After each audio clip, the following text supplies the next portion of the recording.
In this tutorial, I'm going to show you how to use Canva filters. Now, the filters in Canva are pretty great because they can actually enhance your designs. So I have this design just here, and what we're going to do is use one of the filters.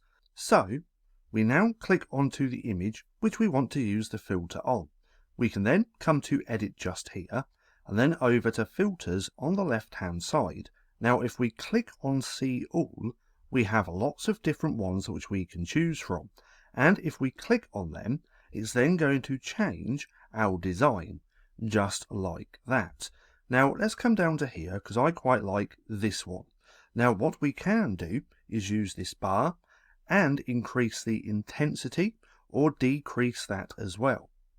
The lower we go down the bar, the less it's used in that filter. So let's find a happy medium and go round about there. Now we can compare because this is the original and this is the filter, and as you can see, it does enhance the design. But nonetheless, that's just how simple it is to use Canva filters. Now, if you found this video helpful at all, then please consider giving me a like, as it really helps out the channel. And if you're not too sure what to watch next, click right here and watch this playlist.